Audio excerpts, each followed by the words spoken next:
Osho, The Secret of Secrets, Volume 1, Talks on the Secret of the Golden Flower. Discourse number 1, given at the Osho Commune International, Pune, India.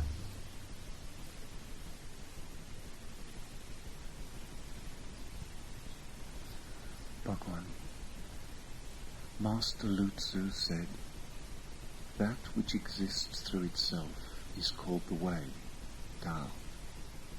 Tao has neither name nor shape. It is the one essence, the one primal spirit. Essence of life cannot be seen. They are contained in the light of heaven. The light of heaven cannot be seen. It is contained in the two eyes. The Great One is the term given to that which has nothing above it. The secret of the magic of life consists in using action in order to attain non-action. The golden flower is the light. One uses the golden flower as a symbol. The phrase, the lead of the water region has but one taste, refers to it. The work on the circulation of the light depends entirely on the backward flowing movement, so that the thoughts are gathered together. The heavenly heart lies between sun and moon. The Book of the Yellow Castle says, in the square-inch field of the square-foot house, life can be regulated. In the middle of the square inch dwells the splendor. In the purple hall of the city of Jade dwells the God of utmost emptiness and life. Therefore, when the light circulates, the energies of the whole body appear before its throne, as when a holy king has established the capital and has laid down the fundamental rules of order, all the states approach with tribute. Or as, when the master is quiet and calm, men servants and maids obey his orders of their own accord, and each does his work. Therefore, you only have to make the light circulate. That is the deepest and most wonderful secret. The light is easy to move, but difficult to fix. If it is made to circulate long enough, then it crystallizes itself. It is the condition of which it is said, silently thou fliest upwards in the morning. In carrying out this fundamental principle, you need to seek for no other methods, but must only concentrate your thoughts on it. By collecting the thoughts, one can fly and will be born in heaven. The golden flower is the elixir of life. Although it works very accurately, is yet so fluid that it needs extreme intelligence and clarity, and the most complete absorption and tranquility. People without this highest degree of intelligence and understanding do not find the way. People without this utmost capacity for absorption and tranquility cannot keep fast hold of it.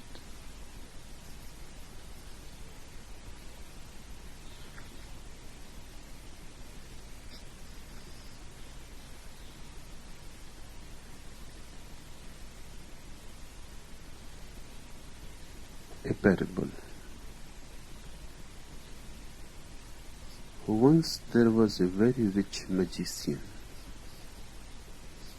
who had a great many sheep, but at the same time this magician was very mean. He did not want to hire shepherds, nor did he want to erect a fence about the pasture where his sheep were grazing. The sheep consequently often wandered into the forest, fell into ravines, and so on. And above all, they ran away, for they knew that the magician wanted their flesh and skins, and this they did not like. At last the magician found a remedy.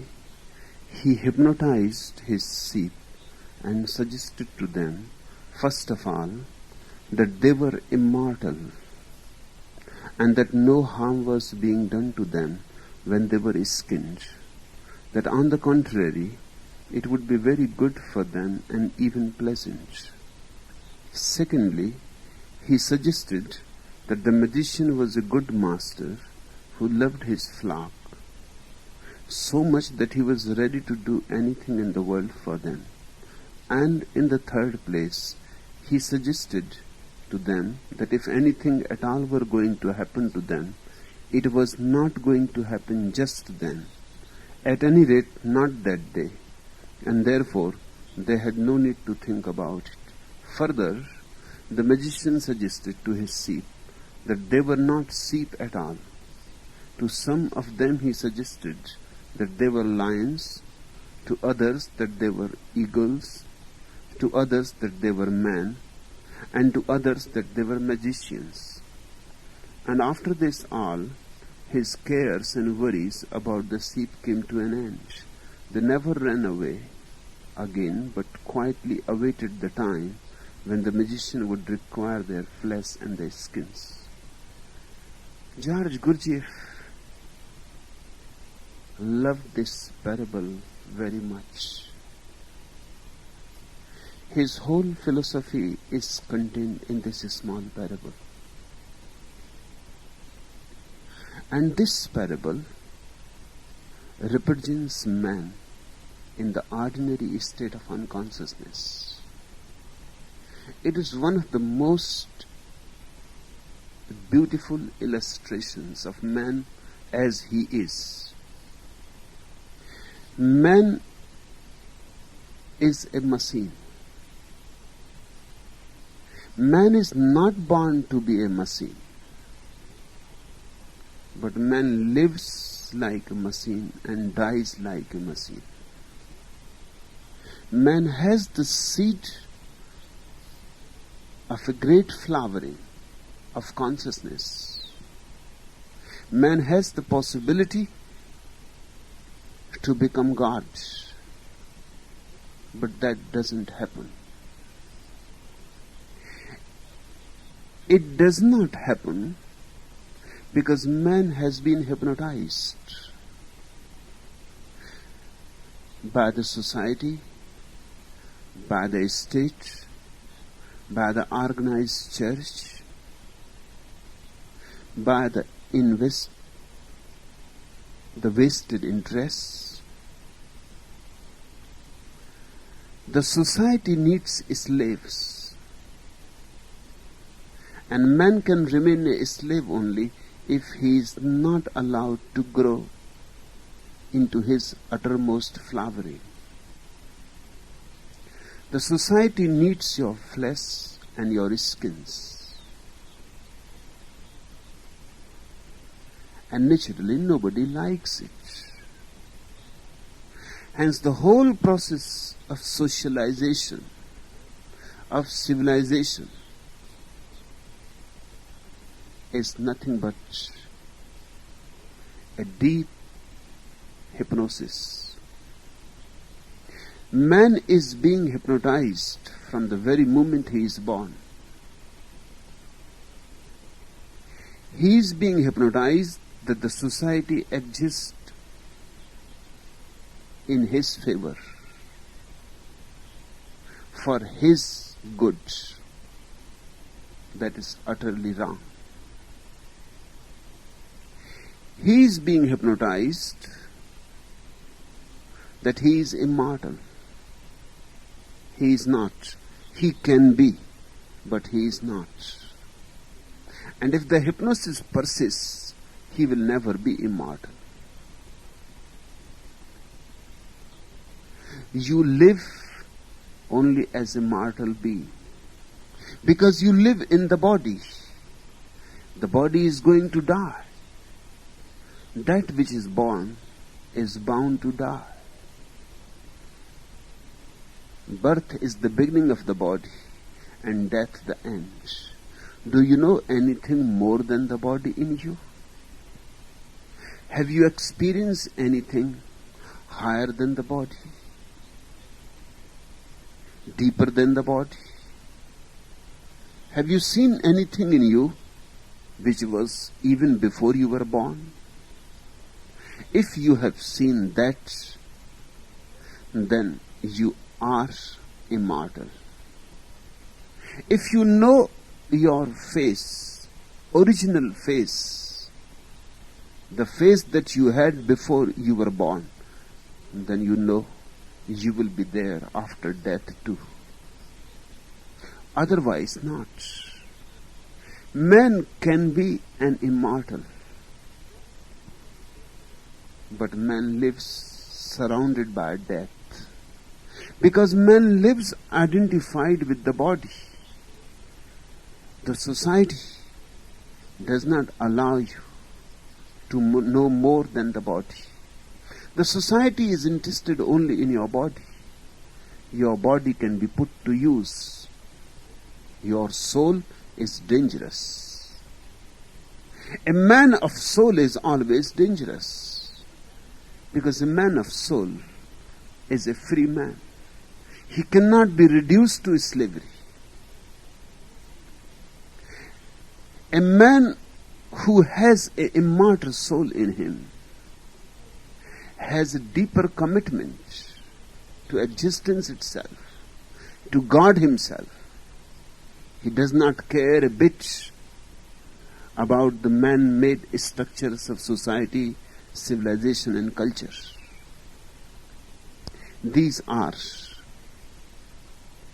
prison cells for him.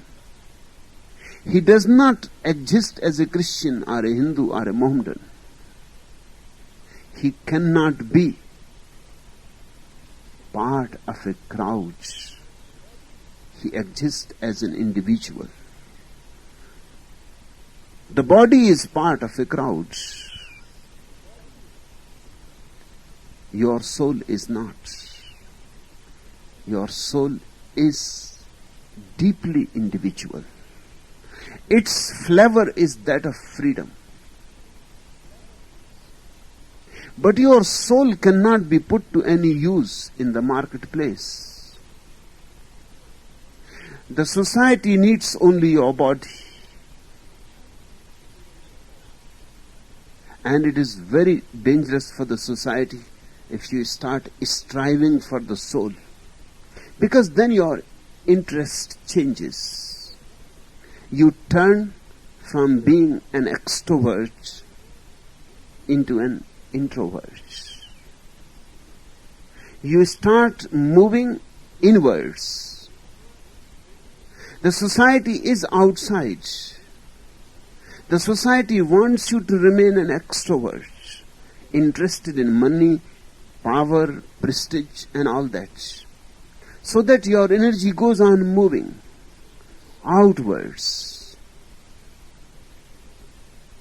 If you start moving inwards, that means you have become a dropout. You are no more part of the game that is being played on the outside. You don't belong to it. You start diving deep within your own being. And there is the source of immortality. The society prevents you from going inwards. And the best way is to give you a false idea that you are going inwards. The magician told to the sheep that they are lions, suggested to them that they are immortals, hypnotized them in believing that they are not only men, but they are great magicians. When you go to a church, you are not going inwards. When you go to the temple, you are not going inwards. But the society has hypnotized you that if you want to go inwards, go to the church. But the church is as much outside as anything else. The society has hypnotized you that if you want to go inwards, go to the priest. And the priest is the agent of the state and the society. And the priest has always been against the mystics. Because if you go to a mystic, you will start moving inwards. A mystic lives in a totally different way. His energy has a different gestalt. His river moves inwards.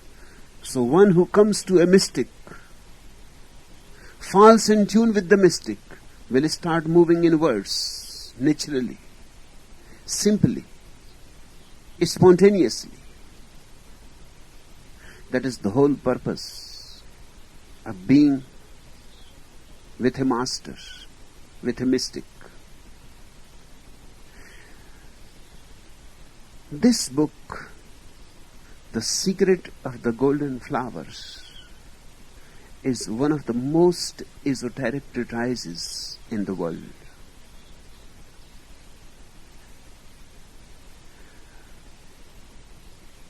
It will show you the way how to become more than the body. It will show you the way how to go beyond death. It will show you the way how to bloom, how not to remain a seed, but to become a golden flower. What in India we have called the 1,000-petaled lotus, in China they call it the golden flower. It is a symbol. The flower represents perfection, totality.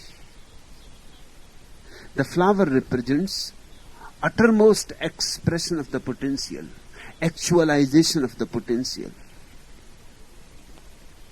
The flower represents the beauty, the grandeur, the splendor of being.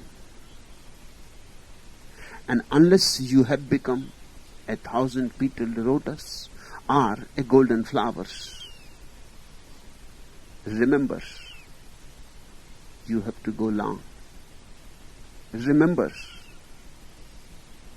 that you have to get out of the traps that the society has put around you. Remember that you have not yet done the work for which you have come to the earth. Remember, you are just a seed, not yet a soul. This treatise, The Secret of the Golden Flower, is very ancient.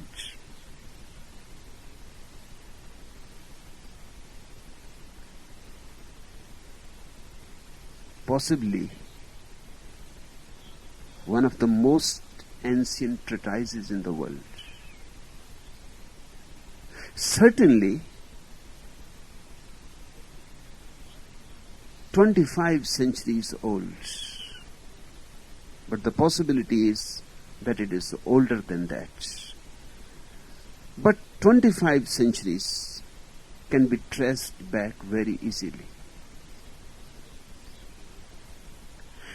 And this treatise is also a great synthesis of all the great religions. That is rare, unique.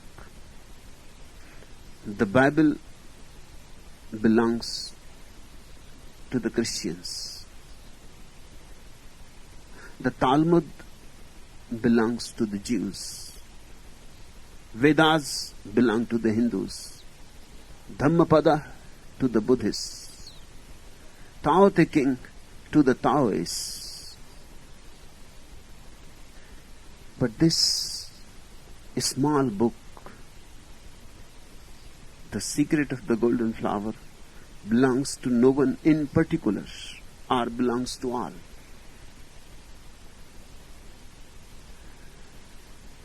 It is deeply based in Taoist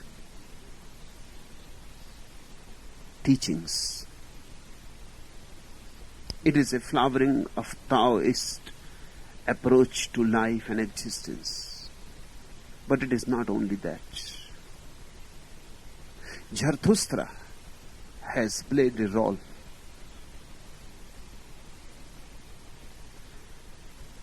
Zarathustra's teachings have been incorporated in it. Buddhist teachings have been also incorporated in it. And a certain esoteric school of Christians, Nestorians, they have also played their part. So Christianity and Judaism also have become part to it. It is one of the most synthetical approaches. It combines all that is beautiful in all the traditions of the world. For centuries, it was only transmitted orally.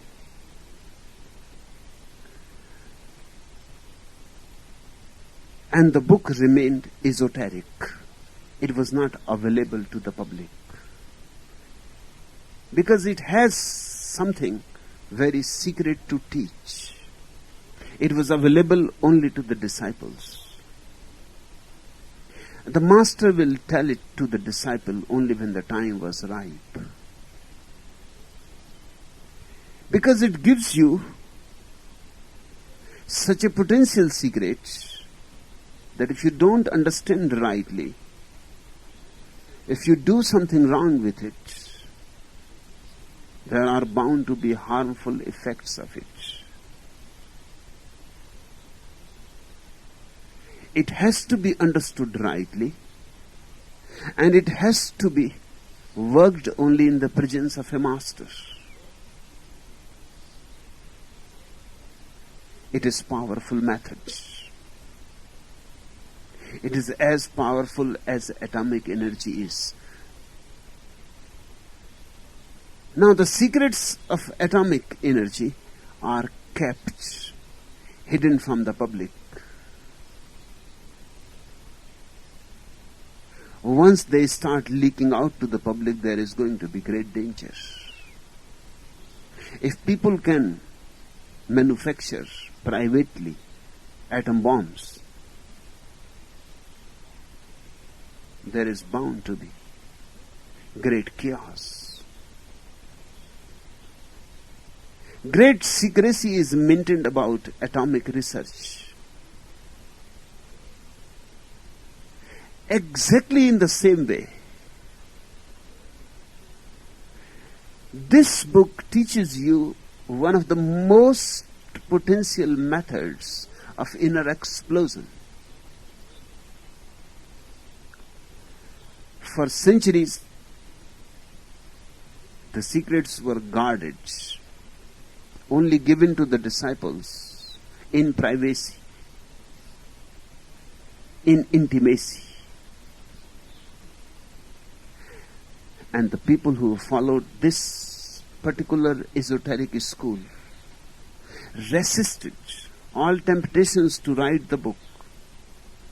In fact, all the religions of the world have resisted long not to write their spiritual teachings. There is some beauty when something is transferred orally. It is alive, one thing. The master is behind it. It is not a dead word.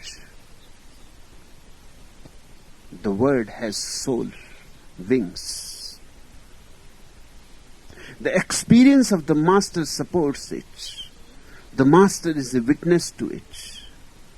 It is not just a speculation, not only a philosophy, but something existential, experienced, lived. And the master has traveled the path. He knows the dangers of the path. He knows the pitfalls. He knows the points from where people go astray. And he will take every care so the disciple cannot go astray.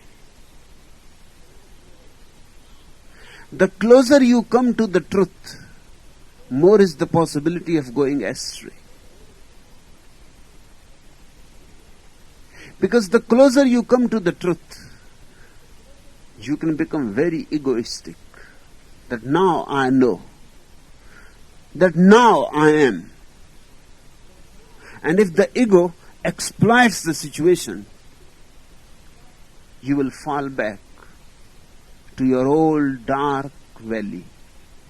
You will lose the peak. The closer you come to the truth, great desire arises to share it with people. But you have not attained it in its wholeness. And it is dangerous to share half-truths, because half-truths are more dangerous than lies. Because they are powerful. Lies are impotent. Sooner or later people will find themselves that it is a lie. But the half-truth can persist for centuries, can have effects for centuries. And nobody can reach through the half-truth. And the person who will travel half the way will belong neither to this world nor to the others. He will be in a limbo. And that is a very strange situation to be in. You lose the old and you don't gain the new. You become a chaos. The old order is gone and the new has not happened. You become a cloud. You become confusion. Rather than becoming more clear, rather than becoming more alive, rather than becoming more lightful, your life becomes a conflict between two polarities. You are pulled apart. You start falling into pieces. Half of you belongs to the earth and half of you belong to the sky. Now you are nowhere. Now you are nobody. This can create madness. So for centuries, the secret of the golden flower was only orally conveyed. Secondly, with oral tradition, the book remains always alive. That's how it became a synthesis. Basically, it was born in the Taoist climate of China. But then, Bodhidharma reached China. A new master with a new message from India. Buddha's message. And the people who were following the secret of the golden flowers were very open people. They were not part of any established church. They could immediately see that Bodhidharma also has it. It was so apparent, so manifest. They allowed Bodhidharma's teachings to be part of their teaching. And the same happened with the Zoroastrian masters, with Nestorian Christians. Again and again, something came to China, and if it was worth, it was incorporated. A oral teaching remains alive, growing like rivers. New streams of water come and become part of it. Once a teaching is written, then it cannot incorporate anything anymore. Then it becomes rigid. It loses fluidity. It becomes dead. It is a corpse. Now, the secret of the golden flowers is not growing. For centuries, it has not grown. Since it has been written, it has not grown.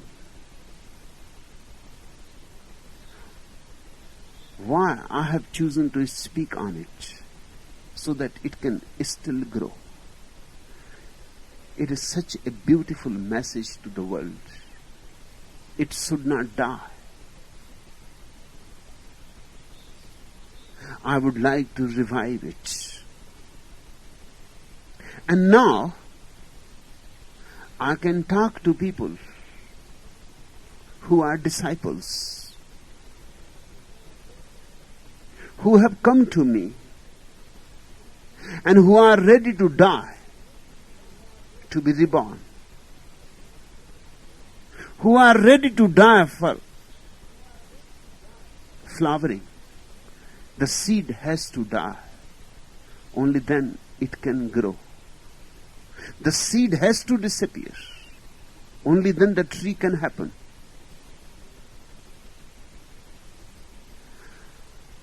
I will be speaking to you on this small but immensely valuable book,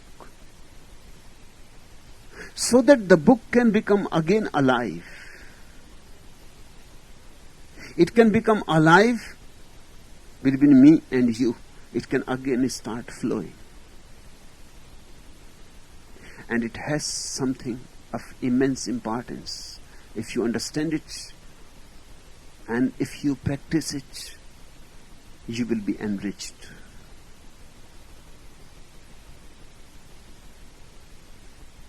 But the first thing to understand is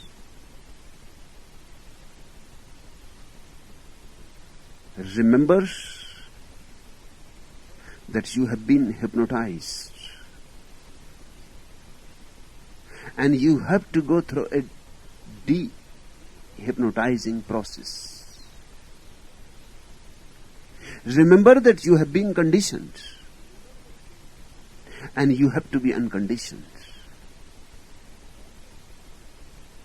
Remember that death is coming. Don't think that it is not going to happen today. It can happen any moment. In fact, all that happens always happens now. The seed dies now. The bud becomes the flower now. The bird starts calling now. All that ever happens only in the space made available by now, this moment. Nothing ever happens in the past, and nothing ever happens in the future. All that happens always happens in the present. That is the only way for things to happen, because the present is the only time there is. Past is just your memory, and future is just your imagination. But you have been hypnotized to live in the past,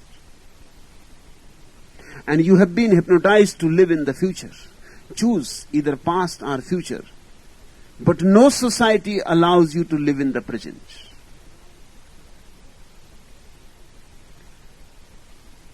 Christians and Hindus and Mohammedans, they condition you to live in the past. Their golden age was in the past. Communists, socialists, fascists, they condition you to live in the future. Their golden age is in the future. The utopia is coming. When the revolution comes, then you will be able to really live. Then there will be golden age. Either you are taken to the past, which is false, or to the future, which is again false. No society tells you to live in the present, in the here now. To be a sannyasin, To be a real seeker means to live here now, and there is no other life. But for that, you will have to de-automatize yourself. You will have to become a man and not a machine. You will have to become a little more conscious. You are not conscious. Once I was sitting by the side of a dying man. He was a professor in the same university where I was a professor. He was at the pinnacle of his successful career.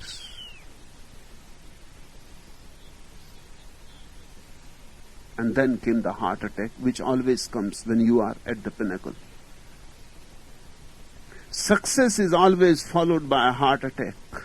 What else you can have after it? So he had a heart attack and he was dying. I went to see him. He was very sad. Who wants to die?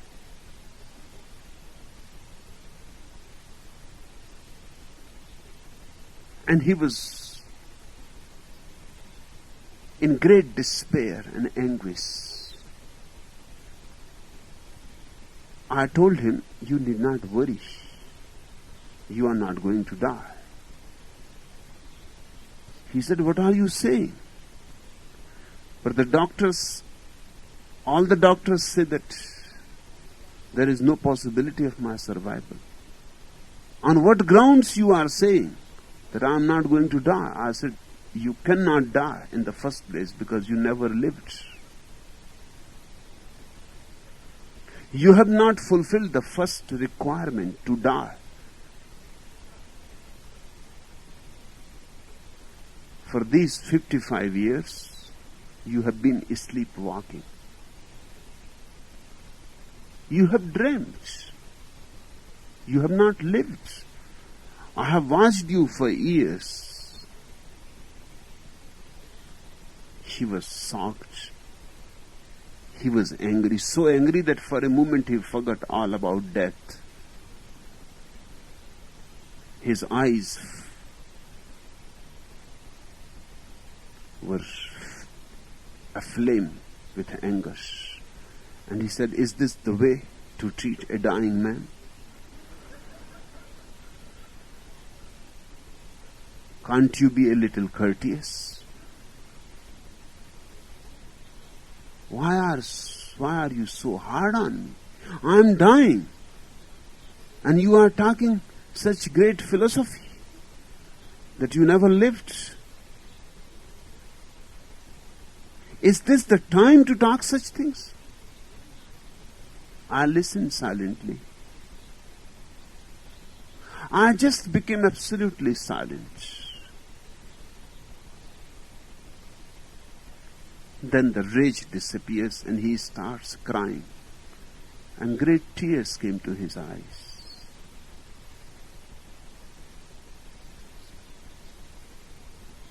He held my hand with great love. And then he said, maybe you are right. I never lived. Maybe you are not rude. You are just being true. And I know nobody else would have said this to me, he said. And then, great gratitude. And for a moment, he became so conscious that one could have seen the light on the face. It was there. He was all aura. And he thanked me. That night he died. I remained with him to the last moment. And he said, if you had not been here, I would have missed my death too, as I have missed my life. But I am dying consciously. At least one thing I am happy about, I am not dying unconsciously.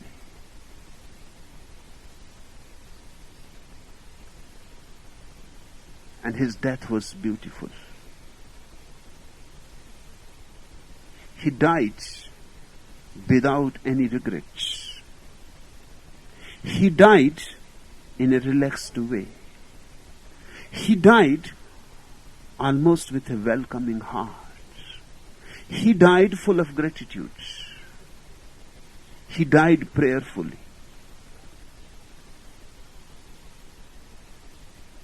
His next life is bound to have a different quality. If death is so beautiful, it brings a new life to you.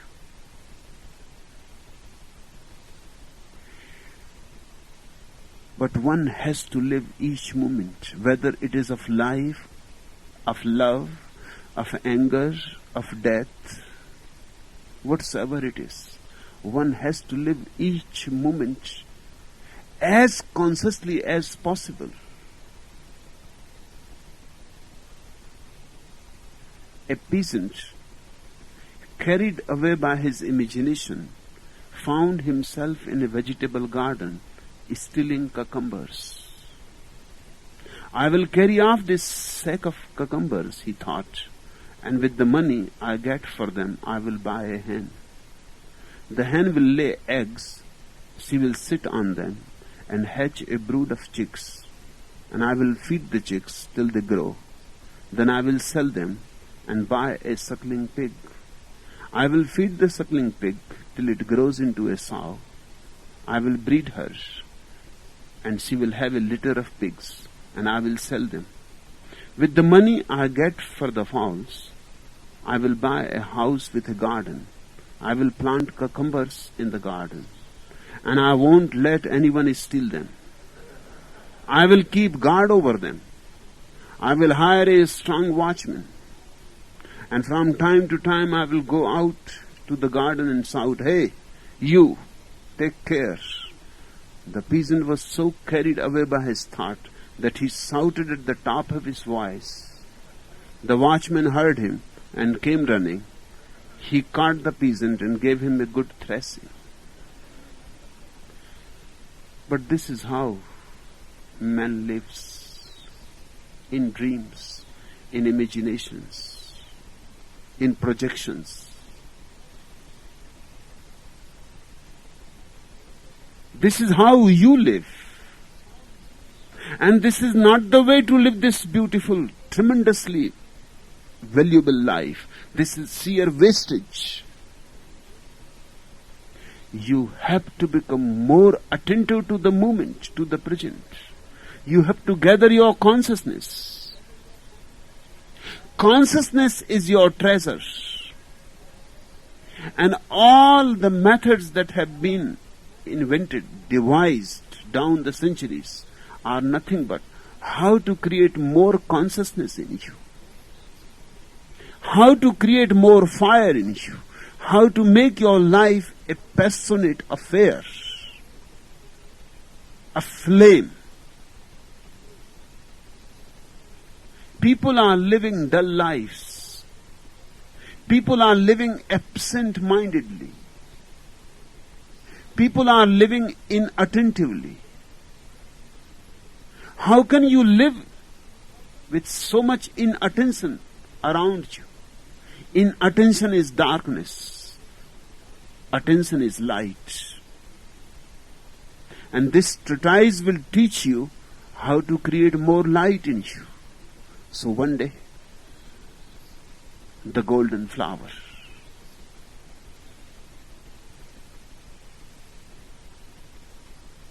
Two psychiatrists met on the street. "You are feeling fine," said one. "How am I doing?" People are asking each other. Nobody knows how one is doing. They are looking into each other's eyes, gathering information about oneself from others. That's why The opinion of the others has become so important. If somebody says you are a fool, you become angry. Why? Or you become sad. Why? You are satyrs. You were thinking you are a wise man. Because others had told you that you are wise. It was others' opinion that you depended on. Now somebody else says you are a fool. He can easily shatter your wisdom. Very easily. He has thrown a stone. And you had made a palace with playing cards. Now all is shattered. That's why one becomes so angry, so enraged, so violent, and one becomes so worried, anxious. What others are thinking, you are continuously looking for, because you know only that which others think about you. You don't know anything about yourself. Now what kind of situation is this? If I cannot know about myself, who else can know about me? From the outside, nobody can watch me. I am not available that way. From the outside only my body can be watched. From the inside I can know my consciousness. Even when you stand before a mirror, you see only your body. You cannot see in the mirror your consciousness. Even you cannot see it in the mirror, your own consciousness. You have to see it directly. It is never mirrored. It is never reflected in anything. It is invisible. You have to close your eyes and be it. And that is the only way of knowing it. But people live so unconsciously. They simply live by others' opinion. What others say becomes their soul. Others can take it away any moment. People remain beggars. Have you known anything about yourself directly? Have you ever encountered yourself directly without bringing others' opinion into it? If you have not done it, you have not yet lived. Life starts only by encountering oneself, by seeing oneself directly, immediately. Life exists only when you are capable of seeing yourself as you are, not as others think about you. What they can think about you, what they can say about you. They can watch your behavior. They cannot watch you. If you want to watch yourself, only you can do that, nobody else. It cannot be done by servants. It cannot be delegated to somebody else. It cannot be done by the experts either. But we are so much interested in others' opinions because we are absolutely absent.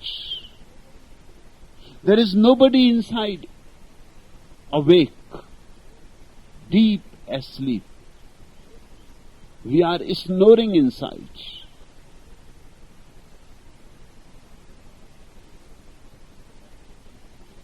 The absent-minded professor went in for a haircut. He sat down in the barber's chair but did not remove his hat. I am afraid you will have to take off your hat, said the barber. I am sorry, said the professor. I did not know there were ladies present.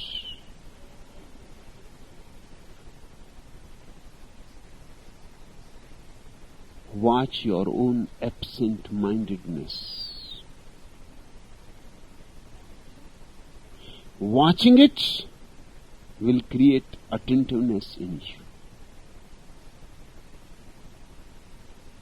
Watch what is happening within you. Thoughts passing, memories arising, a cloud of anger, a dark night of sadness, or a beautiful morning of joy. Watch all that passes in you. Become more and more watchful.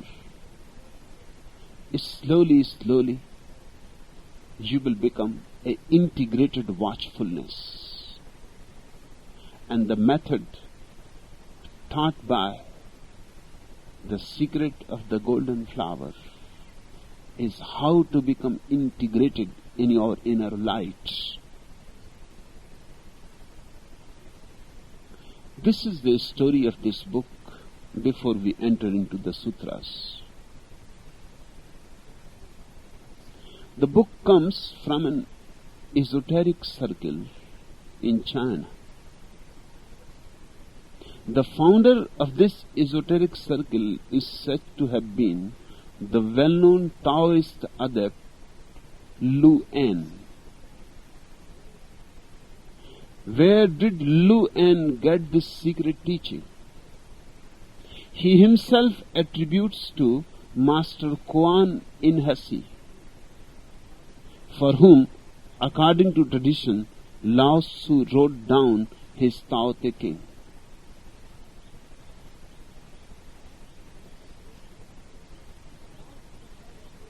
Lao Tzu never wrote a single word in his whole life. He declined again and again to write anything.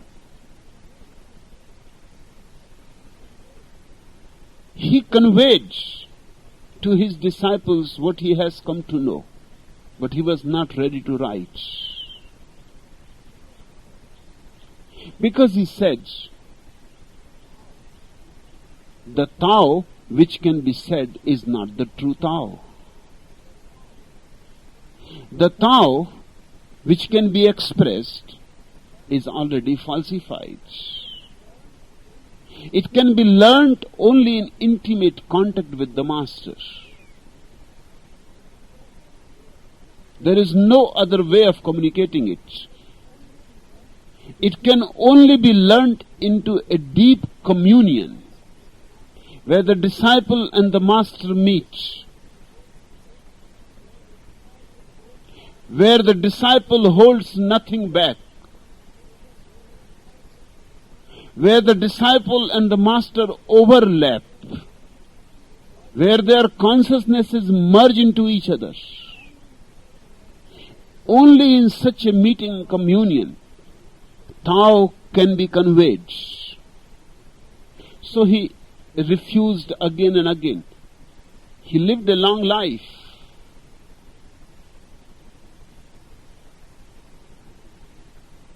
But when he was going to die, he left China on a water buffalo. Why on a water buffalo? His whole teaching has been the teaching of the water course way. He said, one should be like water, flowing, fluid,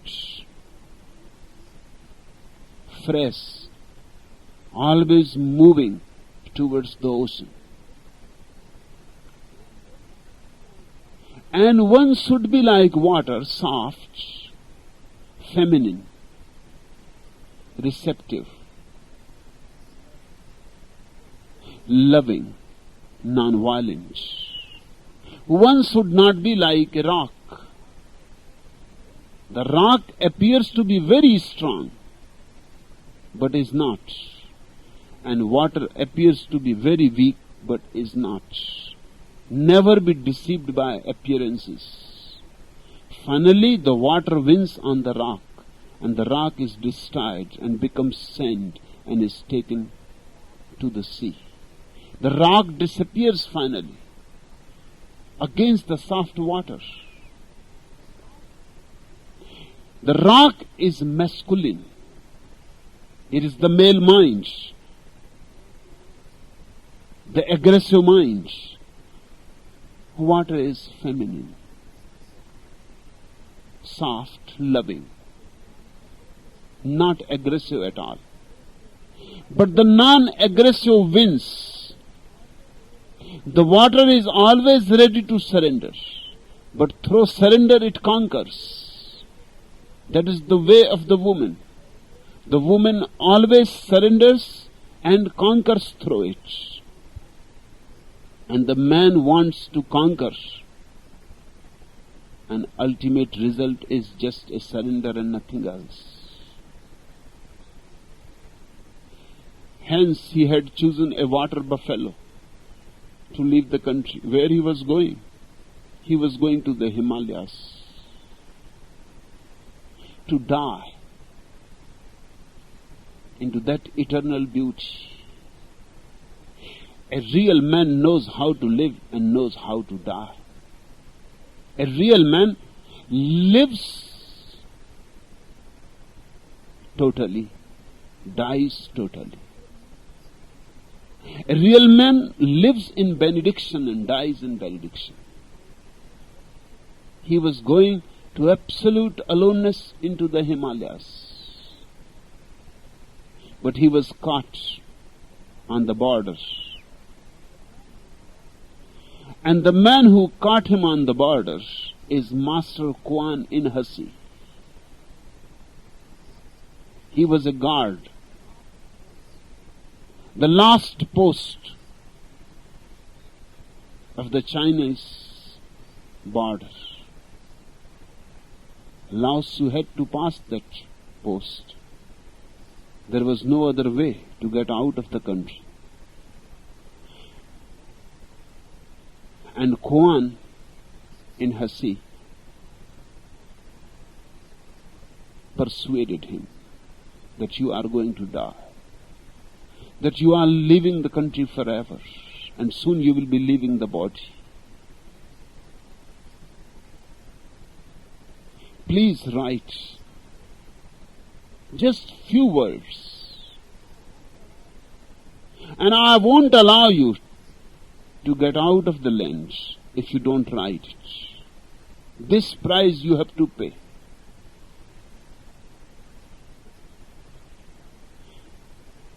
And Lao Tzu had to sit in Kuan in Hasi's hut for 3 days, and there he wrote Tao Te Ching.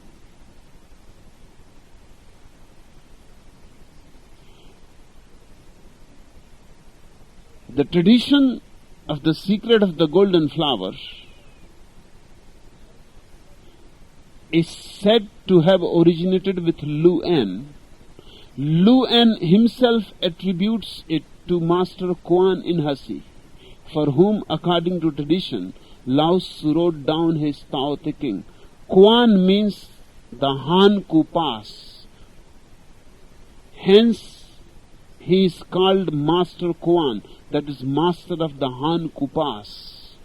And he must have been a great adept, otherwise it was impossible to persuade Lao Tzu to write.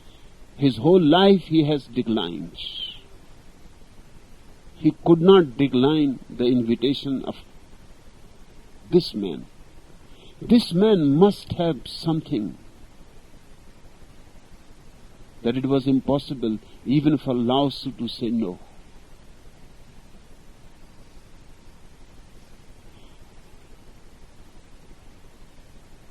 This is how the tradition of golden flower is connected with Lao Tzu. But It didn't start with Lao Tzu.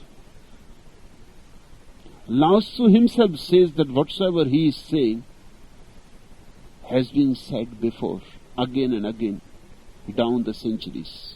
He is not bringing a new truth in the world, but only a new expression. It is always so. Truth is the same, only expressions differ.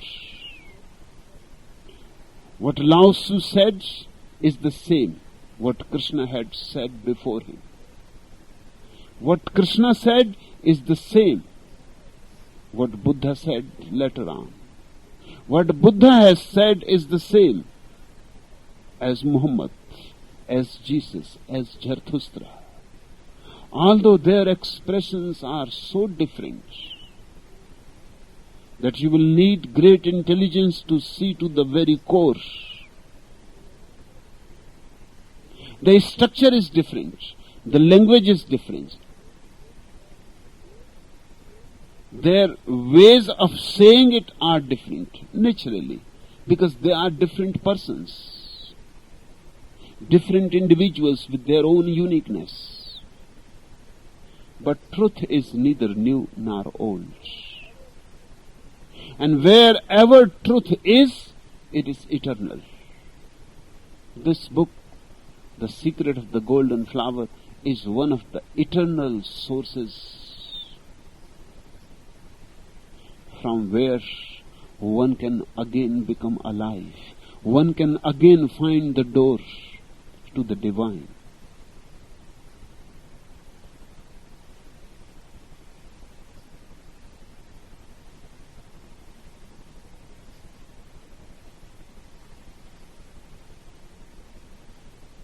The Sutras. Master Lu Tzu said, that which exists through itself is called the way, Tao.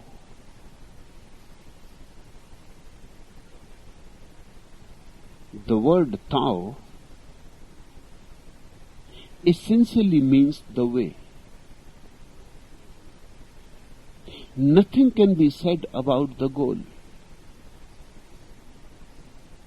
The goal remains elusive, inexpressible, ineffable. But something can be said about the way. Hence, Taoists have never used the word God, truth, nirvana. No, they simply use the word way. Buddha says, Buddhas can only show you the way. If you follow the path, you will reach to the truth. Truth will have to be your own experience. Nobody can define the truth, but the way can be defined. The way can be made clear. The master cannot give you the truth, but the master can give you the way. And once the way is there, then all that is needed is to walk on it. That has to be done by the disciple. I cannot walk for you, and I cannot eat for you. I cannot live for you, and I cannot die for you. These things have to be done by oneself. But I can show the way. I have walked on the way. Tao simply means the way. That which exists through itself is called the way. And the definition is beautiful. Lu Tzu says, that which exists by itself, that which needs nobody else's support, that which has always existed whether you walk on it or not, whether anybody walks on it or not does not matter. It always exists. In fact, the whole existence follows it unknowingly. If you can follow it knowingly, your life will become a great blessing. If you follow it unknowingly, then you will go on stumbling. Then you cannot enjoy it as it should be enjoyed. One can be brought into the garden, and he may be unconscious. He may be drunk, or he may be in a coma, or under the impact of chloroform. He can be brought into the garden. He is unconscious. The songs of the birds will be heard by his ears, but he will not know. And the fragrance of the flowers will come, riding on the breeze to his nostrils, but he will not know. And the sun will shine on him, and will shower light on him, but he will not know. And the breeze will caress him, but he will not know. And you can put him under the shade of a big tree and the coolness of it, but he will not know. That's how man is. We are in Tao, because where else we can be? To live is to be on the way. To live is to live in God. To breathe is to breathe in God. Where else we can be? But just as the fish lives in the ocean and is completely oblivious of the ocean, we are living in Tao and are completely oblivious of Tao. In fact, it is so obvious, that's why we are so oblivious. The fish knows the ocean so well. The fish is born in it. The fish has never been out of it. The fish takes it for granted. Hence, the fish is not aware of it. We are on the way. We are in God. We live in Tao through Tao, but we are not aware of it. The Tao exists because without the Tao, trees will not grow, and stars will not move, and the blood will not circulate, and the breath will not come in. Life will disappear. Life is possible only if there is a fundamental law holding it. Life is possible only if there is something that supports it. Look at the immense order in existence. It is not a chaos, it is a cosmos. What makes it a cosmos? Why there is so much harmony? There must be a law that keeps the harmony going, flowing, keeps everything in accord. But we don't know about it. We don't know anything about our own being. And we are joined through our being with Tao. Tao has neither name nor shape. It is the one essence, the one primal spirit. It is the ocean of life that surrounds us. It is within and without, the pure essence. It is existence. It is the primal spirit. No name can contain it. All names are its name. And no shape is particularly its. because all shapes are Tao's shape. Tao exists in millions of forms. In the tree it is green, in the flower it is red. In man it is man, in fish it is fish. It is the same law. You can replace the word Tao with God, and it will be the same. What Christians and Mohammedans call God, Taoists call Tao, Buddhists call Dhamma,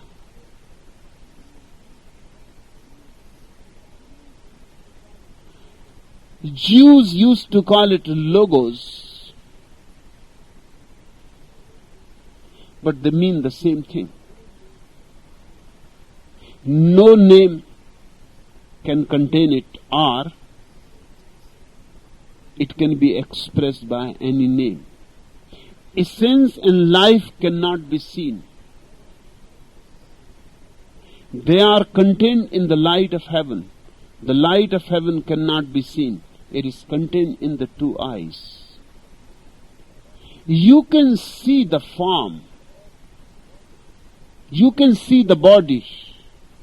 The body is the form, the substance that surrounds the essence, but you cannot see the essence. The essence is invisible to the eyes, unapproachable by the senses. It has to be felt immediately, not through any media. You see my body, I see your body. It is through a medium. My eyes are telling me you are here. Your eyes are telling you that I am here. But who knows? The eyes may be deceiving. They deceive sometimes. In the night, in dark, you see a rope as if it is a snake. And when you see it as a snake, it affects you as a snake. You are afraid, you start running. Or you can see in deserts an oasis which is not there, is only a projected phenomenon, because you are so thirsty. You want it to be there, so you create it there.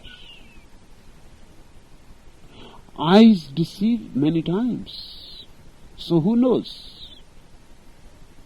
If truth is known through a medium, then it will always remain suspicious, doubtful. It can't have any certainty, absolute certainty it can't have. And a truth which is not absolute certain is not truth at all. The truth has to be absolutely certain. It cannot be only approximately certain. Then there is only one way. It should be known without a medium. One should know it directly, immediately. One should know it without any senses. And that's how it is known. You cannot see life, but you can feel it. It is a subjective experience, not an object. Essence and life cannot be seen. They are contained in the light of heaven. The light of heaven cannot